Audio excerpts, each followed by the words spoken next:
তো বন্ধুরা দেখতে পাচ্ছেন আজকেও কিন্তু বেশ রৌদ্রোজ্জ্বল পরিবেশ। সেই কদিন আগে মানে 15 তারিখ রাত্রিবেলার দিকে বেশ ভালো ঝড় বৃষ্টি হয়েছিল। তারপর 17 তারিখ মানে গত পরশু কিন্তু রাত্রিবেলার দিকে হালকা হালকা ঝড় বৃষ্টি হয়েছিল, হালকা বৃষ্টি বলা যায়। এবং কালকে সকালে কিন্তু মেঘলা ছিল যার জন্য কিন্তু বৃষ্টি হয়, টিপ টিপ বৃষ্টি হয়েছে শুনলাম। কিন্তু সারাদিন রৌদ্র উঠেছিল, আজকেও রৌদ্র উঠেছে মিত্র। দেখতে পাচ্ছেন রাধে রাধে সবাইকে মিত্র। হরে কৃষ্ণ, জয় সিয়ারাম, জয় রাধেশ্যাম, জয় উমাশঙ্কর। তো মিত্র আপনাদের আরও একটি নতুন ভিডিওতে সবাইকে স্বাগত জানাই। ঠিক আছে, সব ভালো থাকুন সবাই। হরে কৃষ্ণ, রাধে রাধে,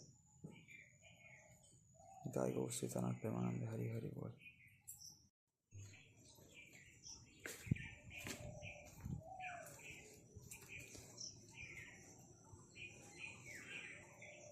বাইরে জুতো আছে তো,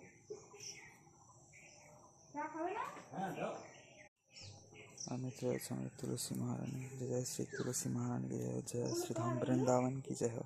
हरे कृष्ण, राधे राधे, जय श्री राम, जय राधे श्याम मित्र সবাইকে। এবং আজকেও কিন্তু মোটামুটি ভালোই ফুল আছে গাছে,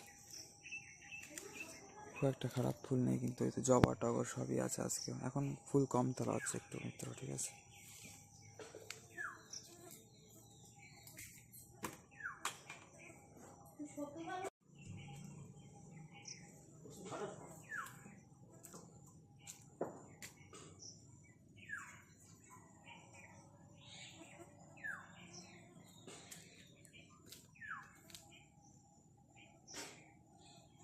ভালোই রৌদ্র উঠে যাচ্ছে, একদম ছাওয়া পড়ছে আমার এই যে। আর আকাশে একটু মেঘের আনাগোনা আছে, মনে হচ্ছে একটু আগলা মেঘলা করতে পারে আজকে। কিন্তু টাইমে রোদ্দুর উঠে গেছে, এখন বাজে আছে 7টা, বাজিনি এখনো, তাও 6টা 58, তাই রোদ্দুর ভালো রকম উঠে গিয়েছে মিত্র এখানে। আর জঙ্গল হয়ে গিয়েছে, মাঝে মধ্যে যা বৃষ্টি হচ্ছে না, এতেই মানে জঙ্গল হয়ে যাচ্ছে সব একদম আর কি।